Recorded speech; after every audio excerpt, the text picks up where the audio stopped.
All right, so here's the thing. Right. So there are all these, white boys are talking to me about Trump, and he's a terrible racist. And it's like, well, how could the black people vote for him more than each time? And, they didn't vote for him a lot more, but men did. Right, men did. Okay. And I said, you know what? I don't want to speak for all black people, and this is where I need to tell you. Sure. You tell me if I was wrong or right. Okay. I said, you know what I think black people think about Trump? Like, is he a racist? Yeah, but they think every white person is kind of a racist.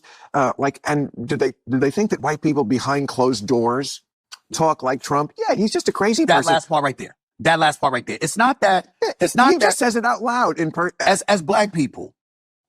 I don't want to speak for all black people, whatever. No, obviously I'm because they're not all alike. That's right, all. Exactly. But I will say this to you, as being a black man, you don't look at white people and automatically think they're racist. You automatically know they're different than you, that they think different than you, that they come from a different cultural background and experience things differently than they do. Right. So that second part is very, very important, because when you talk about how Trump talks, we're going like this. So that's the first time he talked like that, when he became president. Who the fuck you think you're playing with? We know better than that. We know better than that. We know that ain't the first time, and we know that the people that he was friends with all of these years, he talked just like that around y'all, and y'all didn't have no problem with it. Don't act like you have a problem And also now. had some genuine black friends and black folks who like him. Well, let me tell you this. I don't know if I told you this. Because it's complicated. I don't know Life if I told you is complicated. I wouldn't call myself his friend by any stretch of the imagination back in the day. Right. But I've told this on many occasions. I said this in my recent appearance on The View and stuff like that.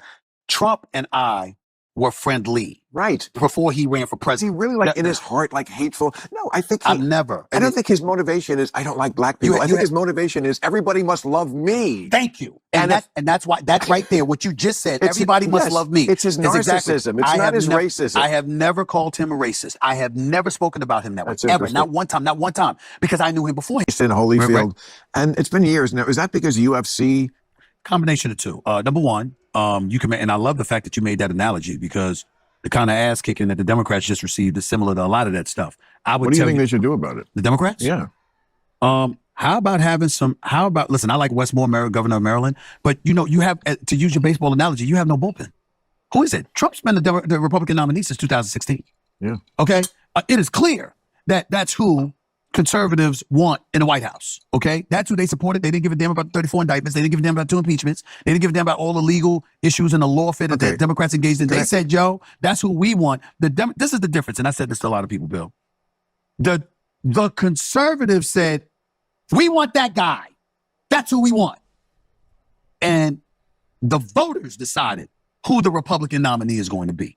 When you look at the Democrats, they didn't do it with Obama. That's true. Okay. Didn't do what? They greased the skids. This is the person we want. It's her turn. It was Hillary's turn in 2016. All right, Biden. That's not Obama. Obama earned it. No, that's why I said he earned it. But in 2016, and I'm not even trying to imply. They voted. Hillary ran in the primaries. I'm not even trying to imply that she. But remember, they were complaining that Bernie Sanders had some momentum and was compromised by the Democratic Party because they were saying it was Hillary's turn. Bernie Sanders, I love him, but he's too far left, and he would have been a bigger disaster than Kamala. That's fine. But what I'm saying to you is, still in all, Bill. What I would, it's rare that I disagree with you. What I'm saying is, the only thing I will push back on is, that's fine, but that's for the voter to decide. Right. And a lot of times the Democratic Party seems as if they've got their claws in the mix. Take Biden, for example. Okay, so, Clyburn helps him get through South Carolina. He ultimately goes to the Democratic nomination. He's the Democratic nominee for the president. He ultimately wins the election. There was supposed to be a red wave in 2022 in the midterms. The Republicans didn't pull that off. And Biden is feeling himself and saying, I ain't going anywhere. I'm not going to. I told y'all I was going to be a transitional president. I told y'all I was going to be a one-term dude. I'm just here as a stopgap to pave the way for the future of the Democratic Party. And then all of a sudden, he in office takes that power. He was a veritable John the Baptist. Just the guy who goes before. Come on, bro. Absolutely. Bill, the point is that your ass was going to be 82 years old in the White House. Come on now. And then I'll never forget this. Bill, I swear to you, I love your show, Real Time. I'm a huge fan. I watch it every chance I get. I have never. No, real fans watch it every week. You watch it every chance you get. I'm just fucking with you. Because I got multiple jobs. But here's the deal, Bill. But I TiVo it. I tell you that, but the DVR it, rather. That's TiVo, DVR. I'm going to send you a telegram about that. You told myself. Here's the deal, man. I have never wanted to be on your show more than I wanted to be on your show when Biden announced that he was going to run for re-election. Because I'm like this, what y'all going to say now? This is some straight bullshit. You got a situation where you won the midterm. You denied, you halted, you warded off the red wave. And you, knowing you're going to be 81 at election time, knowing you're going to be 82 in office, right? It wasn't the midterm. It was when the State of the Union address took place.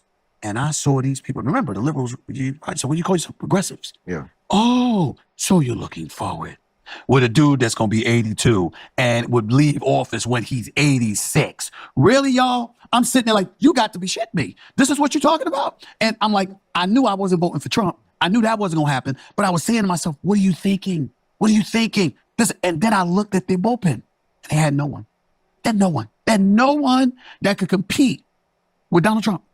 No, Well, charisma is what gets you votes, bro. Absolutely. And I've said it a million times, insanity photographs. Mm-hmm. It really does. I mean, it's charismatic. But I have so many things that I must contend here with. Sure. One, you're an ageist. There are people who are completely crackling right at 82. So No, I don't it's feel always I'm a case. It's always a case by case basis. Right, yeah. Nancy Pelosi don't have the problems that Biden have. I'm very supportive of, in terms of Nancy Pelosi. I believe I'm an ageist.